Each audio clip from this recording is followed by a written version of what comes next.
irmãos. Já sabem o livro que nós vamos abrir, né? Jonas, capítulo 4. Vamos ler agora só um versículo. Versículo 3.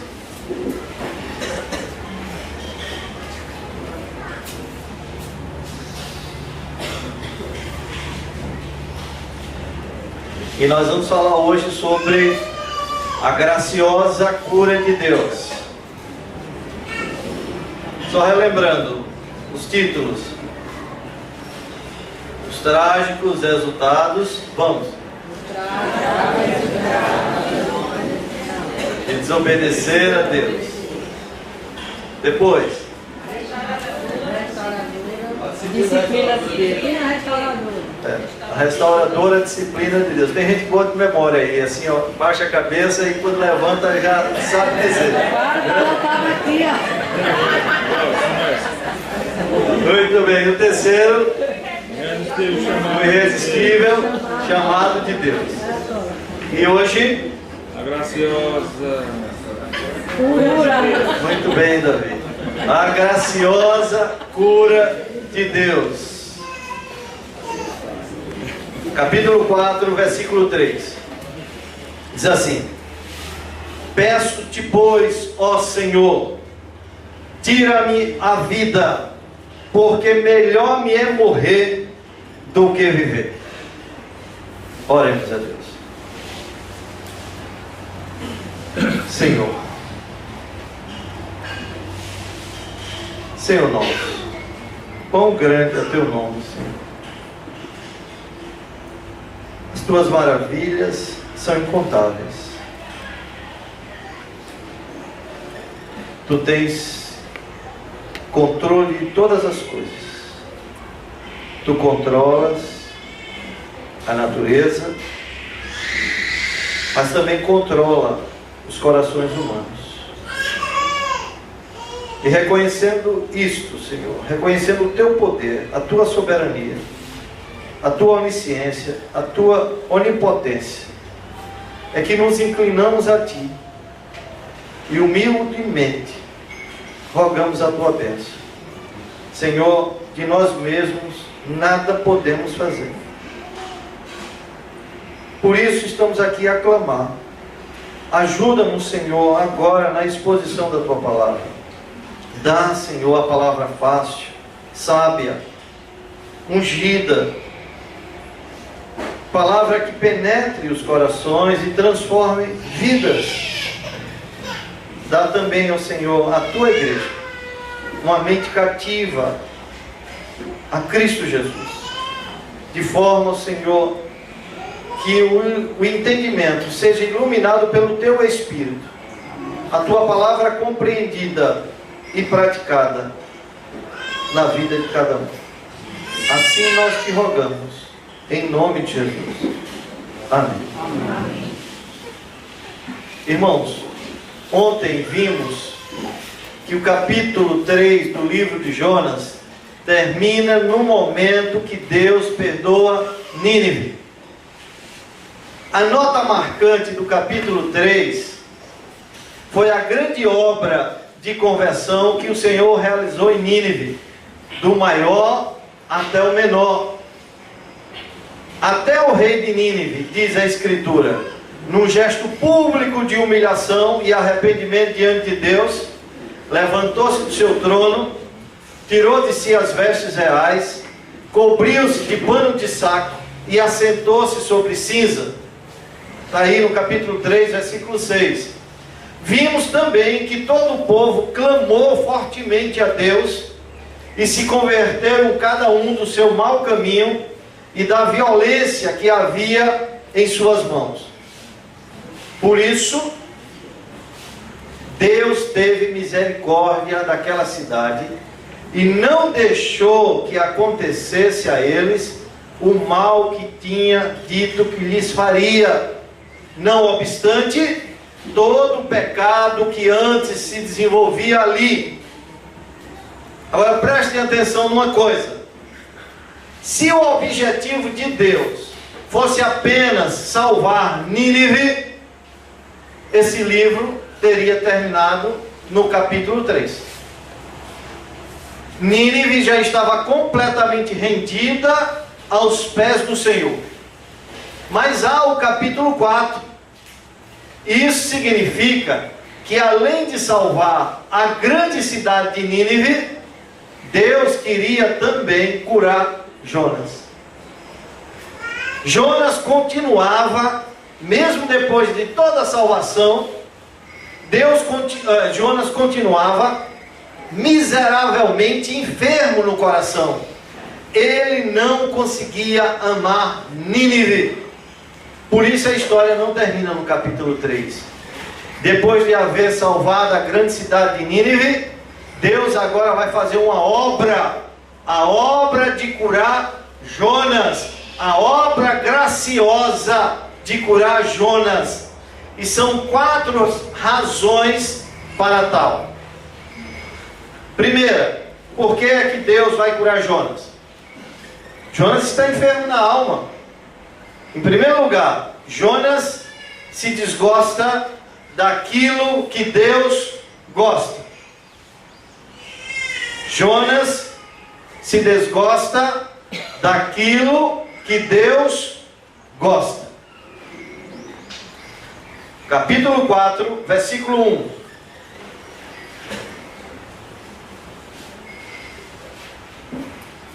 Com isso o quê? Com a salvação de Nínive, desgostou-se Jonas extremamente e ficou irado. Olhem só, o fato de Deus ter salvado os ninivitas pareceu muito mal a Jonas. Foi algo profundamente ofensivo e perturbador para Jonas. Percebam que ele não ficou só desgostado, e ficou também o quê? Irado. Ardendo em ira. Esse é o sentido original do texto. Ardendo em ira, extremamente irado. Os preconceitos de Jonas estavam tão impregnados em seu coração que a alegria deu lugar à ira. Jonas está irado com Deus, porque Deus é bom. É tanto que no verso 2, ele reclama da bondade de Deus. Prestem atenção ao verso 2. E orou, olha Jonas orando aqui, olha. Presta atenção. E orou ao Senhor e disse: Ah, Senhor, não foi isso que eu disse estando ainda na minha terra? Olha, quando ele estava lá na Galileia, antes de descer a Jope. Veja o que ele disse: Por isso me adiantei, fugindo para Tarsis. Ele agora dá a razão da sua fuga aqui. Pois sabia que és Deus clemente e misericordioso, e tardio em irar-se, e grande em benignidade, e que te arrependes do mal. Eu sabia desde muito tempo que tu ia salvar esse povo, se esse povo se arrependesse. Por isso que eu fugi. Percebam que Jonas está desgostoso com Deus, não por causa da sua ira, mas por causa da sua misericórdia. Até onde se sabe, Jonas foi a única pessoa que reclamou da bondade de Deus. Jonas está enfermo na alma. Ele é um profeta que não tem prazer na oração. Jonas orou quantas vezes no livro? 2.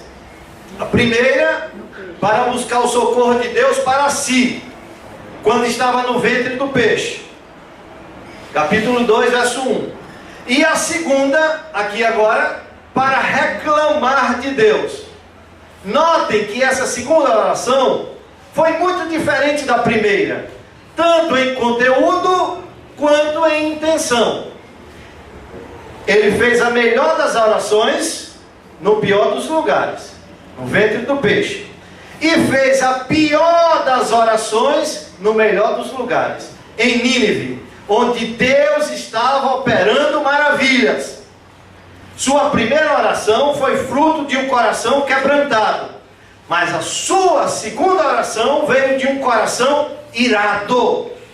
Em sua ira, Jonas abre o coração e revela o motivo de sua fuga para Tarsis. O que o levou a fugir não foi o medo de morrer em Nínive, mas o medo que os ninivitas não morressem. O medo de Jonas era que Deus salvasse os ninivitas, pois ele sabe que Deus é paciente, misericordioso, tardio em irar-se, grande em bondade e que tem um amor imutável. E Jonas está irado exatamente por isso, porque Deus, em sua paciência, adiou o juízo merecido sobre os ninivitas e manteve-se fiel ao seu plano de salvar pecadores. Olha, irmãos, com certeza o livro que Jonas gostaria de ter escrito era o livro de Naum, porque 100 anos depois, a geração pós-Jonas é totalmente destruída por Deus. Deus age sem piedade, sem misericórdia com os ninivitas da geração pós-Jonas. Mas aqui não. Aqui Deus está agindo com graça. Deus está agindo com misericórdia.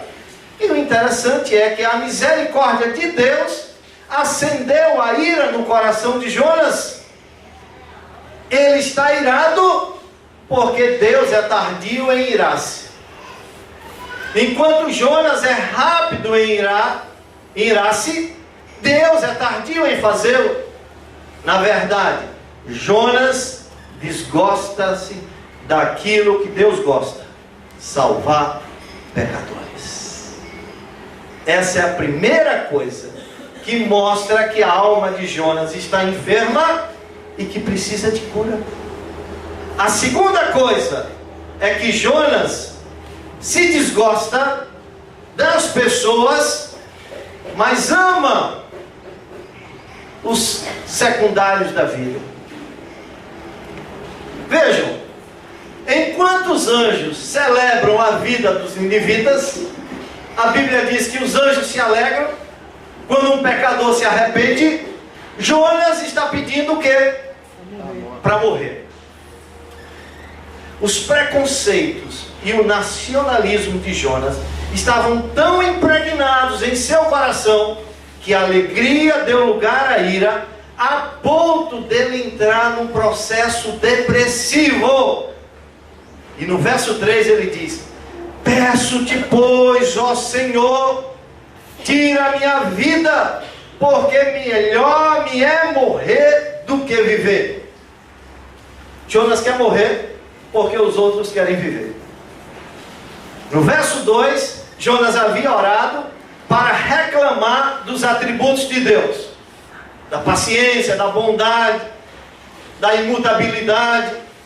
Agora Jonas ora para desistir da dádiva mais preciosa de Deus, o dom da vida. Escutem isso. Por ver seus planos pessoais frustrados, Jonas quer morrer. Jonas entrou numa depressão tão profunda que desejou a morte. Irmãos, aqui está a raiz de toda depressão. O ser humano é tão orgulhoso que não suporta ver seus planos frustrados. Quando isso acontece, ele se deprime, desespera e prefere a morte. Por não abraçar os planos de Deus e abrir mão dos seus, Jonas pensa que é melhor a morte do que a vida.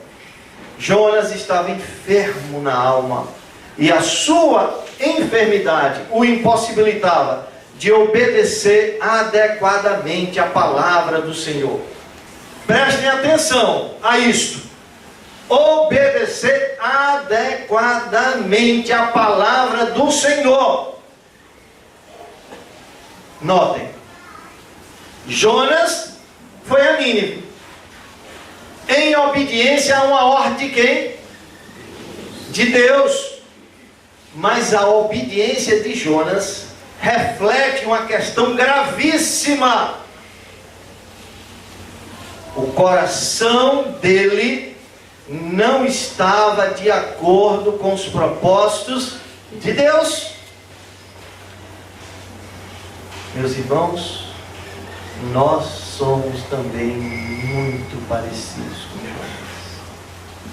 Vejam, é possível alguém fazer alguma coisa para Deus, por exemplo, cantar, pregar, contribuir, viver única e exclusivamente da causa de Deus, e ainda assim estar enfermo, iludido, enganado espiritualmente. Quantos não estão hoje como Jonas, aqui nesse instante, fazendo as coisas em nome de Deus, porém seus corações afastados de Deus? O gosto do seu coração não é o gosto do coração de Deus. Fazem a obra de Deus, mas não se deleitam em Deus. Então ouçam, não há perigo maior do que fazer a obra de Deus e não deleitar-se no Deus da obra. Irmãos, a maior prioridade do crente não é fazer a obra de Deus, mas deleitar-se no Deus da obra. Se isso não acontece, Deus não recebe essa obra. Um bom exemplo está lá em Apocalipse. Abra, por favor, capítulo 2.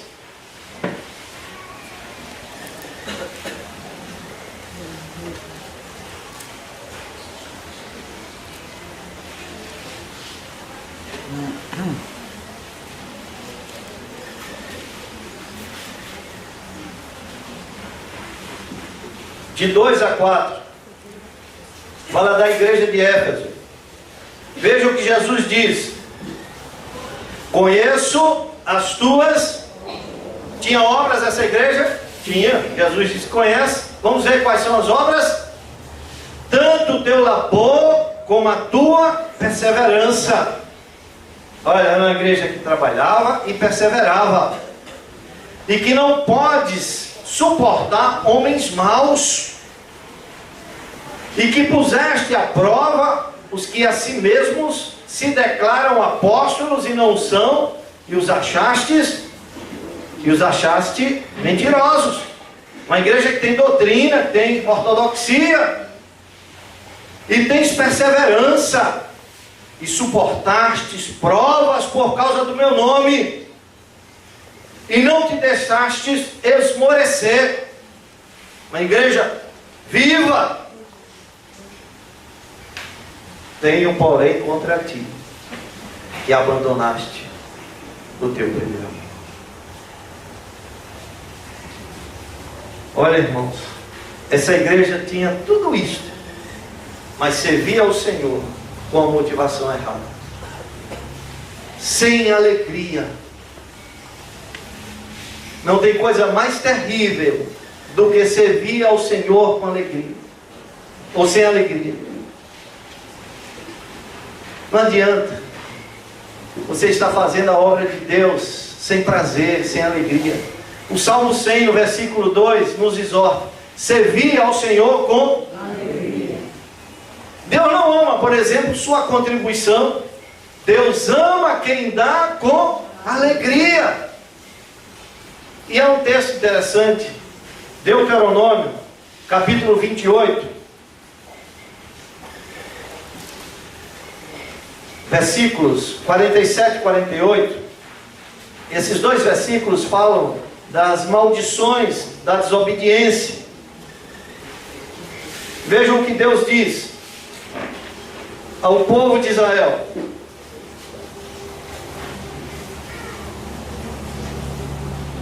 porquanto não serviste ao Senhor teu Deus com alegria e bondade de coração. Eles serviam a Deus?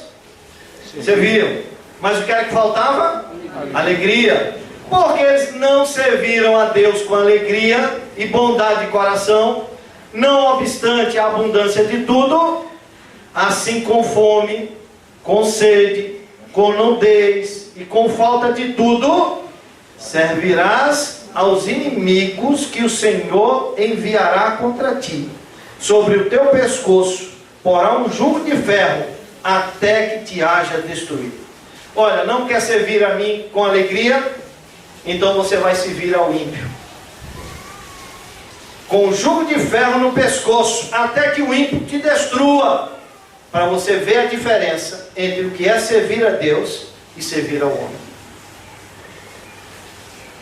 Queridos, o Deus da obra é mais importante do que a obra de Deus. Nunca esqueçamos isso. Jacó foi um homem que entendeu isso muito bem. Abram, por favor, o livro de Gênesis, capítulo 28. Gênesis 28.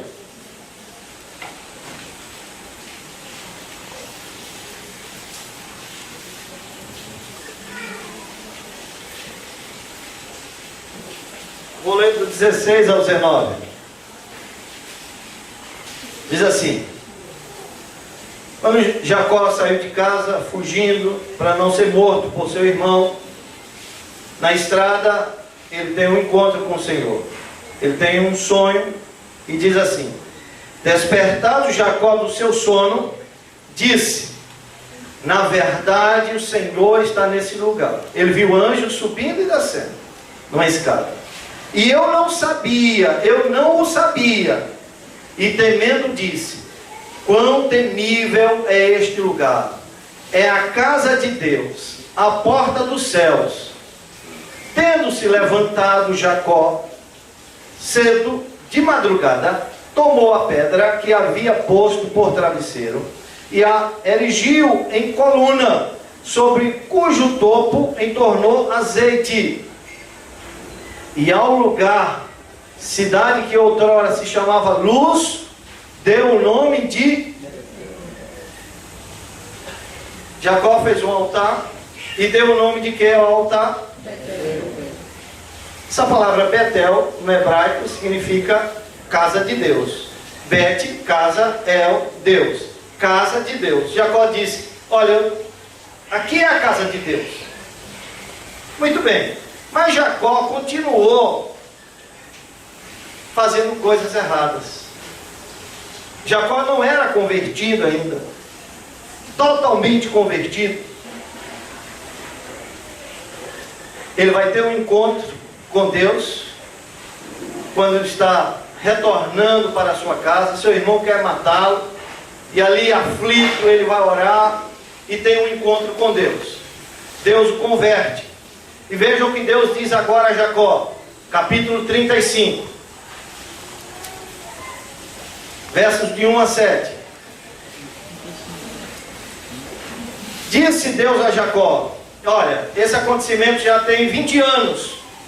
Passou-se 20 anos daquele primeiro. Disse Deus a Jacó: levanta-te, sobe a Betel e habita ali. Faze ali um altar, veja só, ao Deus que te apareceu quando fugias da presença de Esaú, teu irmão. Jacó aqui teve uma transformação. Eles façam um altar a esse Deus. Verso 2: então disse Jacó à sua família e a todos os que com ele estavam: lançai fora os deuses estranhos que há no vosso meio, purificai-vos e mudai as vossas vestes. levantemo-nos e subamos a Betel. Farei ali um altar ao Deus que me respondeu no dia da minha angústia e me acompanhou no caminho por onde andei. Então deram a Jacó todos os deuses estrangeiros que tinham em mãos e as argolas que lhe pendiam das orelhas, e Jacó os escondeu debaixo do carvalho que está junto a Siquém. E tendo eles partido, o terror de Deus invadiu as cidades que lhe eram circunvizinhas, e não perseguiram os filhos de Jacó. Escute agora. Assim chegou Jacó à luz, chamada Betel, que está na terra de Canaã, ele e todo o povo que com ele estava. E edificou ali um altar, e ao lugar chamou o quê? O que quer dizer? Hein? Deus está na casa. O Deus, Jacó compreendeu que o Deus da casa de Deus era mais importante do que a casa de Deus.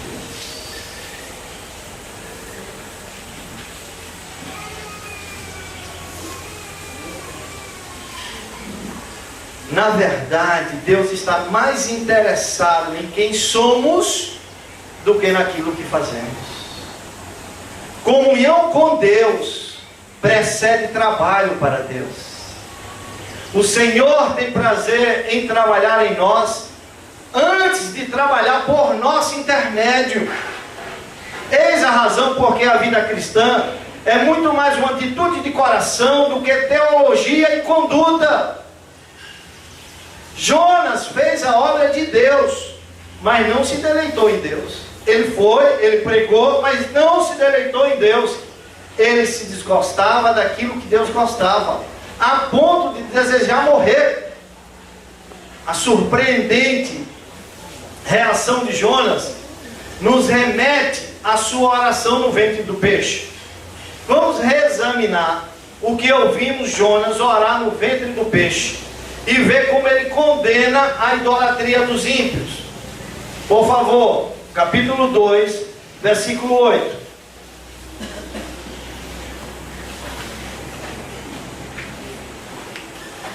Ele diz assim: os que se entregam à idolatria vã, ele está falando dos ímpios, abandonam aquele que lhes é misericordioso. O que Jonas aparentemente não percebe é que ele também é um adorador de ídolos. Os ídolos que Jonas cultua podem parecer diferentes na superfície daqueles adorados pelos marinheiros no navio ou pelas pessoas que ele viu nas ruas de Nínive, mas em essência não são diferentes. Jonas idolatrava seu nacionalismo hebreu e seu elitismo religioso, razões pelas quais ele discorda do perdão de Deus a Nínive. Notem, ele depende de seu exclusivismo nacional e religioso para dar sentido à sua vida. Por isso que ele corre quando Deus lhe pede para ir aos seus inimigos e possibilitar-lhes, através da mensagem de Deus, a sua intervenção misericordiosa. Possibilitar aqueles homens experimentarem a graça. É como se Jonas dissesse: o que me definiria se os ninivitas tivessem o que eu tenho? Não haveria nada que me fizesse ser único. Notem, Jonas tinha seu exclusivismo nacionalista e religioso, dando razão à sua existência. Agora entendemos que apesar de Jonas ter finalmente ido a Nínive pregar a mensagem que Deus lhe deu, suas motivações, atitudes e intenções estavam tão longe de Deus quanto poderiam estar. Portanto, Isso acontece tanto quando ele está fugindo de Deus, quando em sua obediência a Deus. Mesmo quando Jonas obedece ao chamado de Deus, torna-se claro que seu coração não está obedecendo. Assim somos nós. Temos um Jonas debaixo da nossa terra.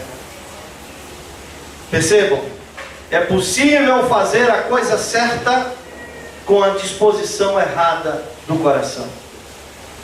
Irmãos, não cometam a loucura de pensar que a verdadeira obediência significa o mero cumprimento externo das regras de Deus. A obediência que honra a Deus flui de um coração que o ama e não quer nada mais do que agradá-lo, fazendo tudo o que ele pede. Irmãos, depois de tudo isso, eu fico maravilhado com a graça de Deus. Maravilhado, porque embora a obediência de Jonas fosse tão falha, Deus ainda usou-o para realizar seu propósito em Nínive. Isso deve continuar a nos incentivar, já que a nossa obediência é tão falha como a de Jonas. Na verdade, deixe-me ajudar a libertá-lo agora. Olha, se você está esperando para tomar uma decisão, ou para dar um passo adiante em obediência à orientação de Deus, e você está esperando porque quer ter a certeza de que seus motivos são perfeitamente puros, eu quero lhe dizer, você vai ficar esperando até morrer para tomar essa decisão. Seus motivos sempre terão um pouco de egocentrismo misturado a eles. Isso é apenas parte do efeito do pecado sobre todos nós. Haverá sempre orgulho colorindo suas ações, sejam elas grandes ou pequenas. Por isso, não demore mais a fazer o que sabe que Deus quer que você faça.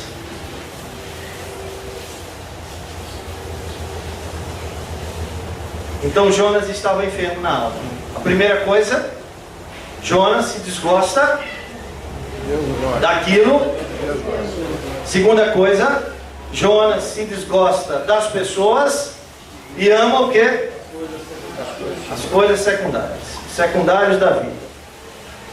Terceira coisa que mostra que Jonas estava enfermo na sua alma: Jonas tem uma vida centrada em si mesma, não em Deus. Não em Deus. Agora, o que eu acho maravilhoso é como Deus atua. Como o pai do pródigo, cheio de compaixão por ambos os filhos, saiu e procurava reconciliar o irmão mais velho, Deus também vai aparecer a Jonas e procurar conciliá-lo. Veja no verso 4. E disse o Senhor, vou acrescentar aqui a palavrinha: Jonas, é razoável essa tua ira? Como aquele pai falando com o filho mais velho: meu filho, tem razão para você ficar tão irado assim com seu irmão? Deus vem procurar Jonas e diz: Jonas, meu filho, é razoável essa tua ira? A razão de ser da tua ira?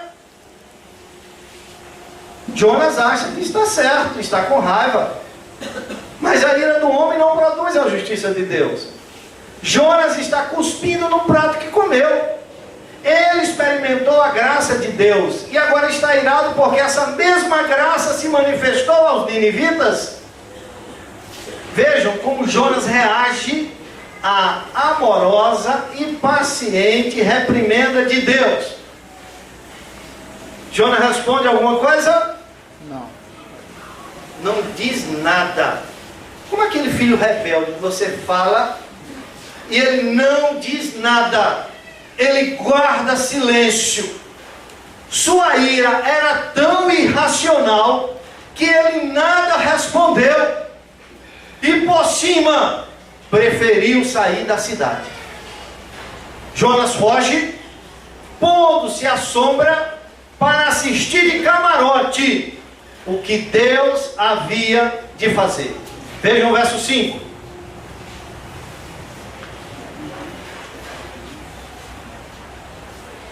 Então Jonas, calado ali, emburrado, saiu da cidade e assentou-se ao oriente da mesma, e fez ali uma enramada e repousou debaixo dela, à sombra, até ver o que aconteceria à cidade.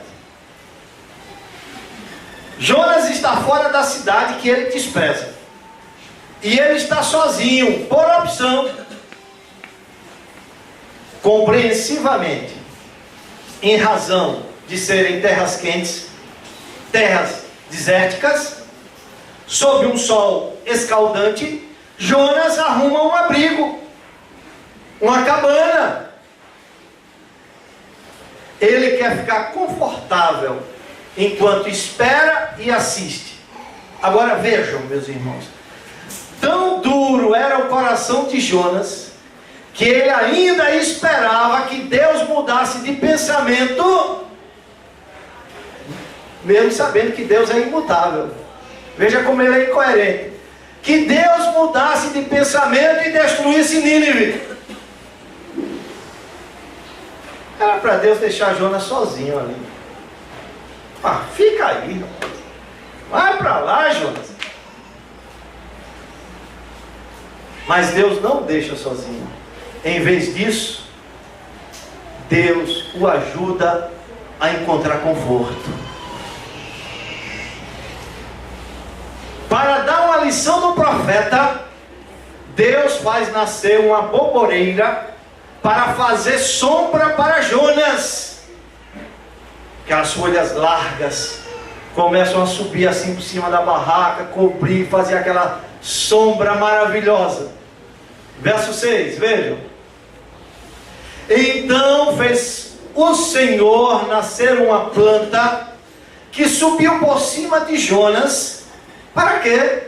Olha que Deus bondoso. É graça, né, meu irmão? Para que fizesse sombra sobre a sua cabeça, a fim de o livrar do seu desconforto. Coisa boa, uma sombra, hein? Quando a gente está debaixo de um sol escaldante. Aí olha o que acontece quando Jonas viu essa planta nascer do nada, de uma hora para outra, trazer aquela sombra, aquele conforto, aquele refrigério. Diz o texto: Jonas, pois, se alegrou em extremo também, em extremo, por causa da planta. Jonas, que estava extremamente descontente, agora está extremamente feliz, pois a proteção do seu pequeno abrigo está muito melhor por causa desta planta que lhe traz sombra brotando do nada.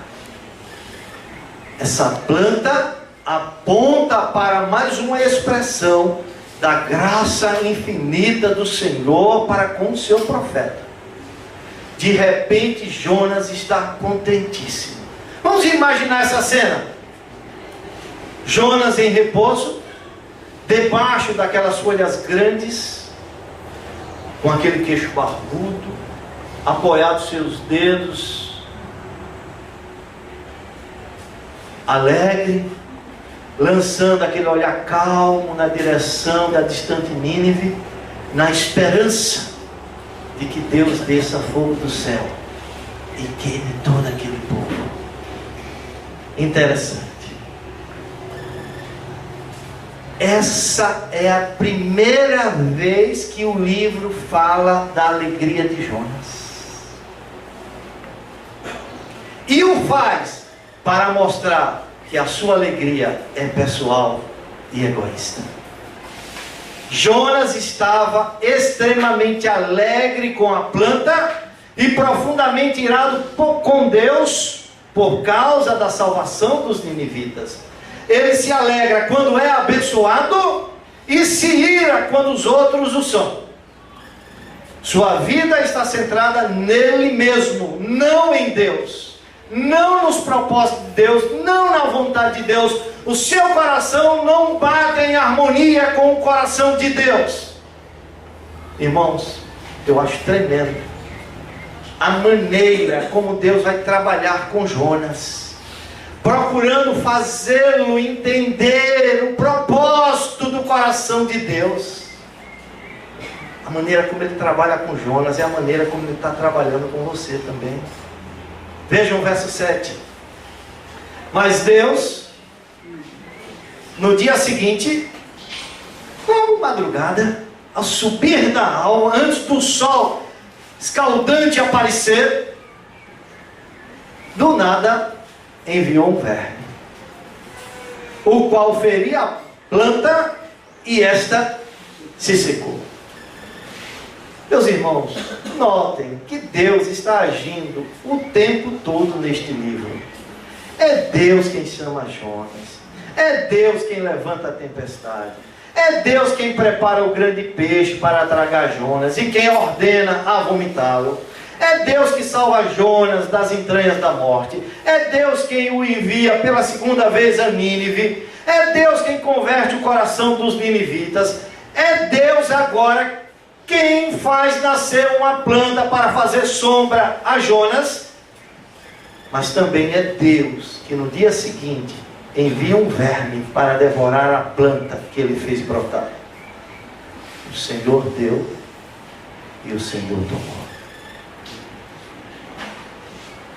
Mas Deus envia algo mais. Vejam no verso 8. Algo além do verme. Em nascendo o sol, olha, Deus mandou um vento calmoso oriental. Preste atenção nessa palavra. Vento calmoso oriental. O sol bateu na cabeça de Jonas de maneira que desfalecia, mesmo ele debaixo da barraca. Você vai entender por quê. Pelo que pediu para si a morte, dizendo: melhor me é morrer do que viver. Irmãos, um vento num dia quente é algo refrescante. Mas este vento que Deus está enviando a Jonas não era um vento qualquer. Era um vento calmoso oriental. Isso quer dizer que esse vento era quente, carregado de poeira, um vento sufocante. Esse vento que vem do deserto tem a capacidade de elevar a temperatura até 44 graus. É um vento que queima a vegetação e faz as flores morrerem. E em meio a esse calor sufocante, Jonas desfalece, desmaia, tamanho é o calor. Quando retorna a si, suas primeiras palavras foram de reclamação. Notem, a planta que produziu sombra tinha sido a prova do amor de Deus. Da mesma forma que foram o verme e o vento abrasador. Porque o Senhor corrige a quem ama e açoita todo filho a quem recebe. Jonas, porém, não vê dessa forma. Jonas não entende isso. Por isso ele volta a pedir para si a morte, dizendo: melhor me é morrer do que viver. Jonas já dissera isso quando Nínive foi poupado. Queria morrer porque sua vontade pessoal não se cumprira. Agora quer morrer porque se sente desconfortável.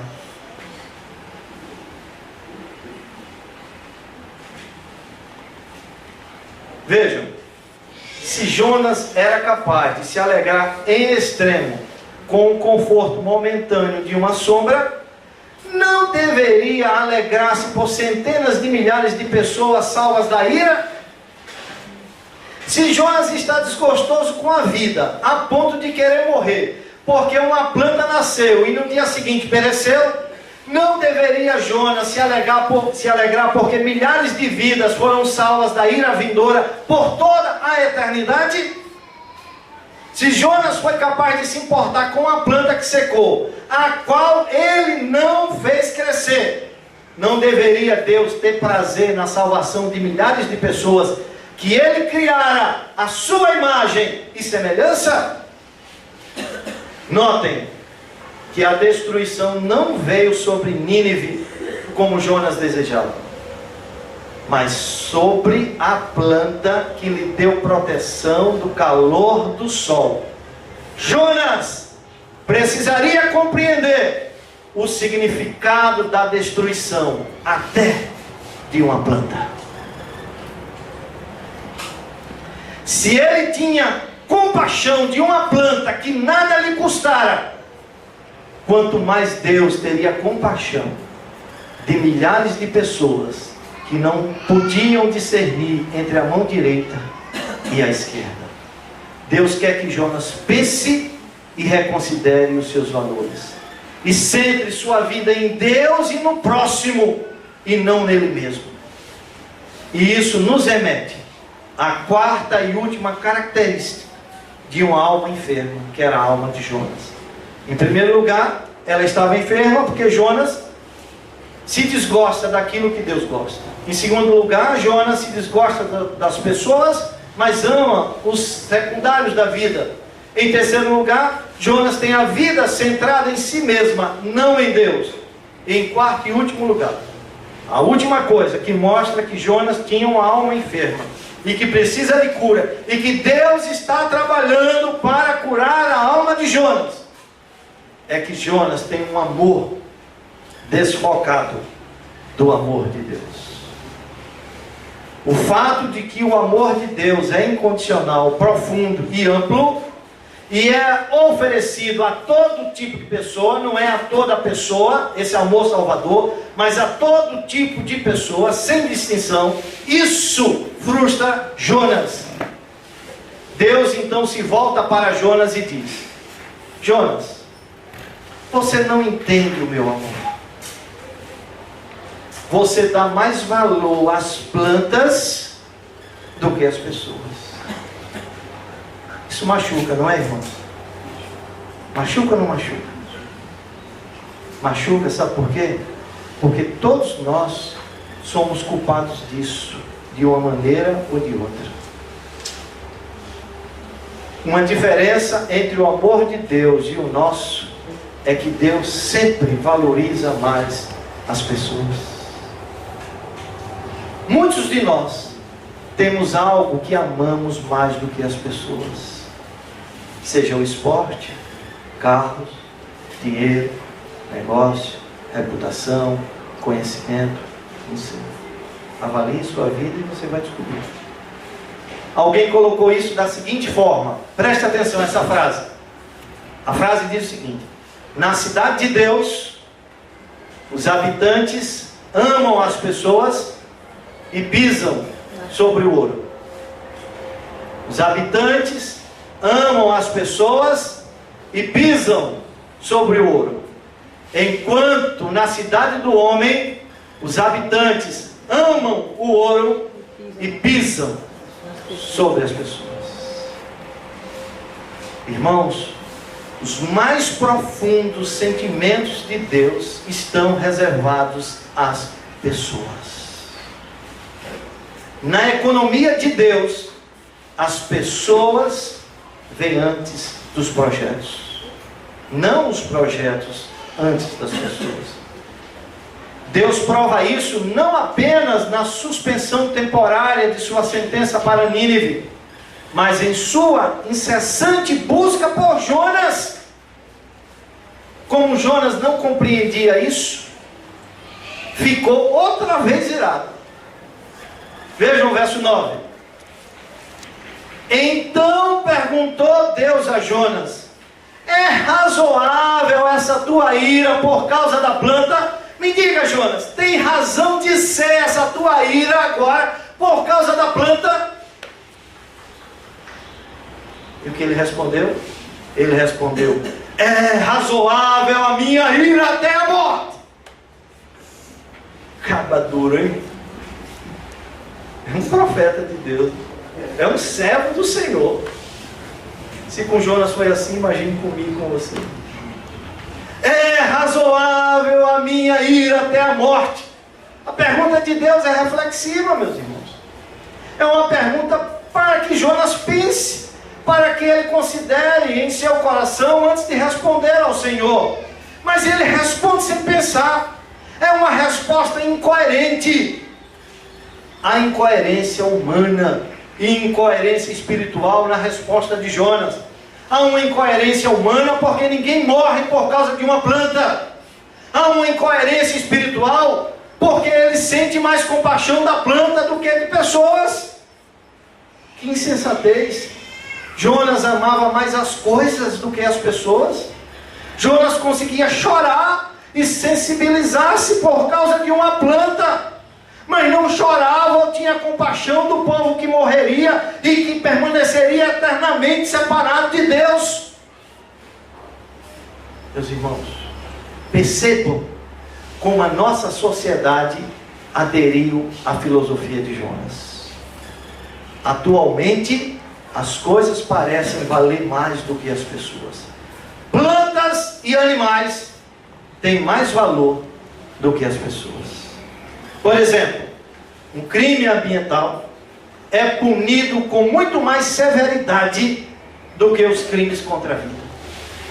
Milhões de abortos são praticados todos os anos, todos os dias, sem qualquer reação negativa da sociedade.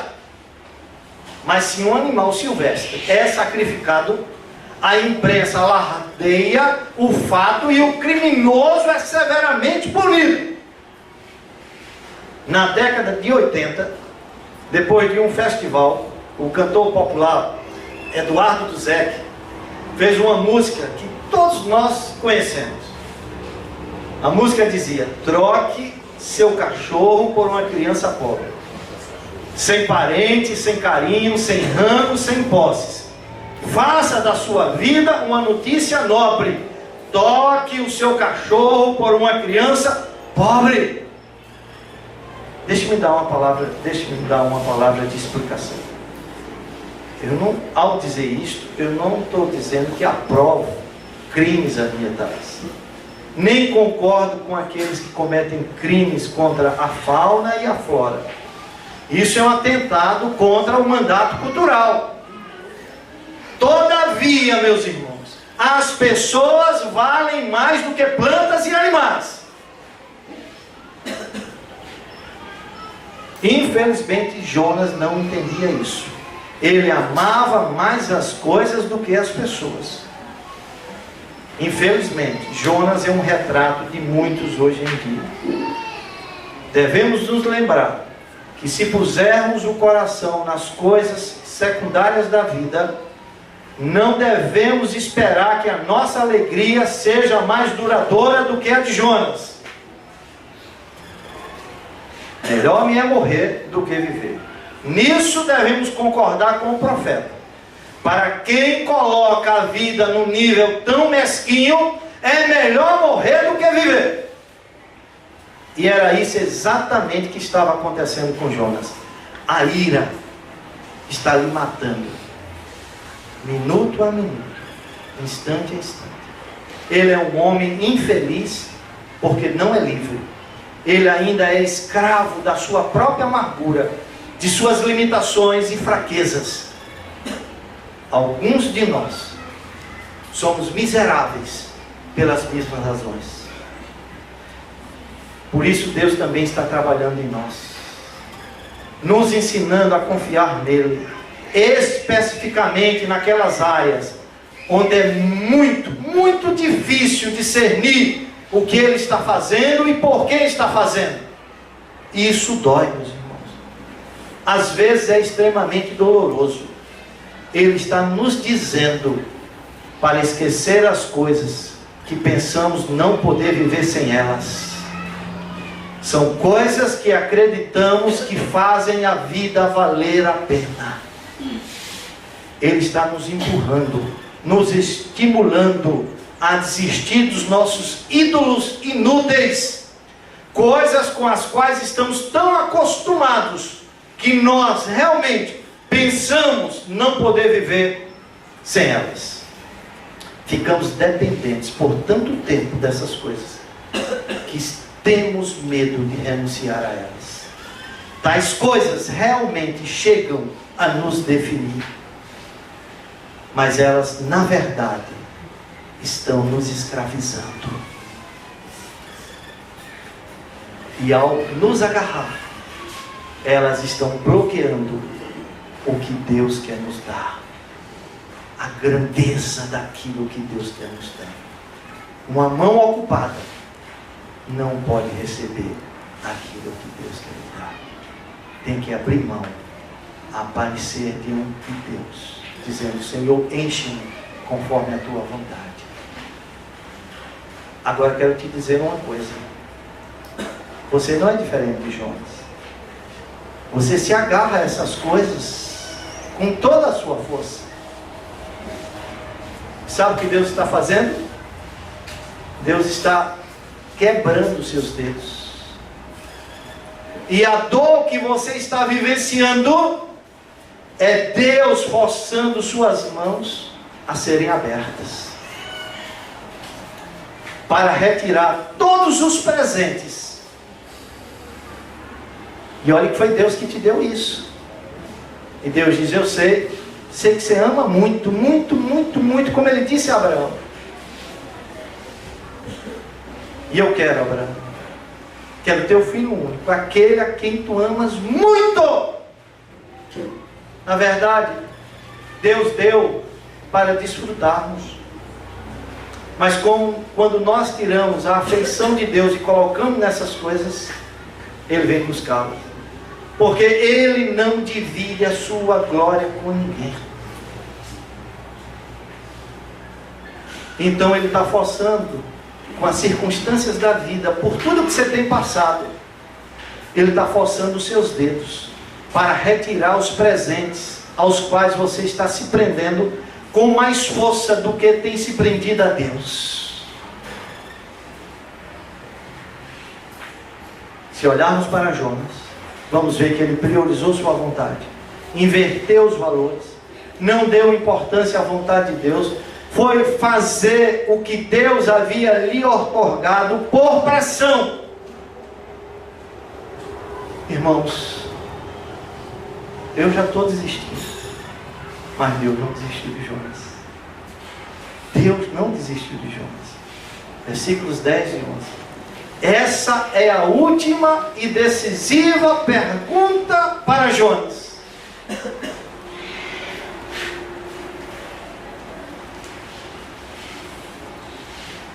Tornou o Senhor, quando Jonas disse: minha ira é digna de morte, tornou o Senhor e disse assim: tens compaixão da planta que te não custou trabalho, a qual não fizeste crescer, que numa noite nasceu e numa noite pereceu.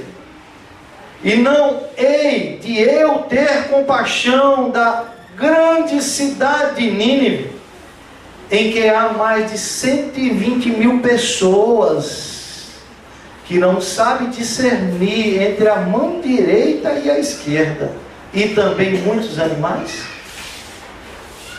Terminou o livro de Jonas. Terminou aí. Termina assim. É assim que termina a história de Jonas, com essa pergunta. Ela não termina com uma cena e foram felizes para sempre, mas com uma pergunta sem resposta de Deus a um homem atormentado. Somos deixados em situação de suspense e devemos lutar para determinar o nosso próprio final para a história.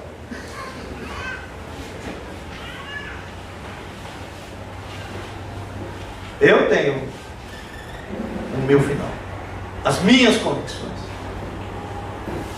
que podem não ser as suas, porque Deus não diz nada aqui. Mas pelo título que eu coloquei, vocês devem entender qual é a minha percepção. É que graciosamente Jonas foi curado. E eu penso dessa maneira. Penso que Jonas passou a entender a graça de Deus, pelo fato dele ter escrito este livro na forma exata que temos hoje. E ao fazê-lo, reconhecer publicamente suas ações e atitudes erradas. Quem está nos contando essa história é Jonas, não é outro. Na verdade, se ele não tivesse aprendido a lição de Deus, porque ele escreveria esse relato tão pouco lisonjeiro sobre si mesmo? É como Pedro. Foi Pedro que narrou a Marcos sua negação a Deus. E sabemos, pelo livro de João, que Pedro foi restaurado. Eu creio piamente que Jonas foi curado.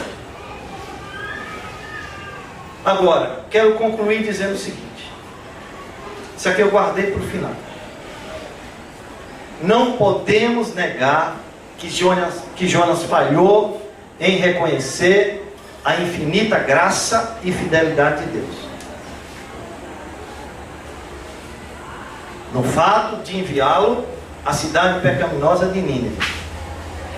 Mas escutem só a grande maravilha. Onde Jonas fracassou, outro foi vitorioso. Séculos depois, Deus mandou outro mensageiro à humanidade pecadora. Não só a Nínive. Seu nome é Jesus Cristo. Só que este mensageiro foi de bom grado e com alegria, porque conhecia o coração de Deus. Ele mesmo dizia: a minha comida é fazer a vontade de Deus. Na verdade, ele era o coração de Deus. Ele seria chamado de um verbo, porque ele próprio era a mensagem de Deus. Ele era tudo o que Deus queria dizer ao mundo, tudo embalado em uma pessoa. Em vez de esquivar-se do chamado de Deus, em rebelião e fugir de seus inimigos, este novo mensageiro correu em direção aos seus inimigos, em total submissão à vontade do seu Pai, apesar do que isso lhe custaria. E em troca da alegria que lhe estava proposta, a Bíblia nos diz que ele suportou a cruz. Hebreus 12:2. Suportou a cruz para que os inimigos de Deus, como você e eu, pudéssemos nos tornar amigos de Deus. Como Jonas foi atirado ao mar, este novo mensageiro seria um sacrifício, com um resultado diferente, que os outros é que seriam salvos. Este novo mensageiro, como Jonas, passaria 3 dias na escuridão total.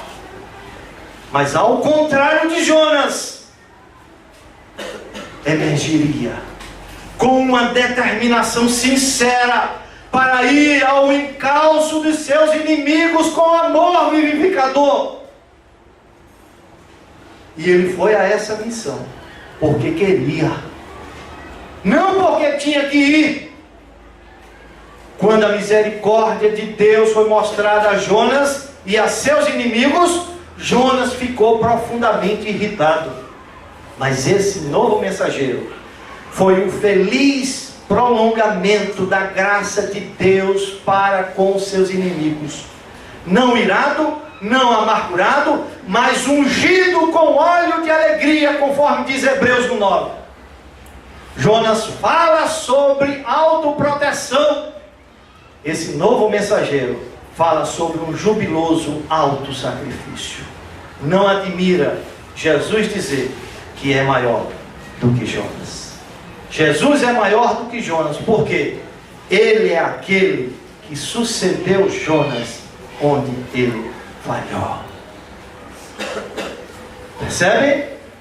Jesus está em toda parte da história de Jonas. Espero que isso faça vocês amarem mais e mais o livro de Jonas. Amém. Amém. Amém.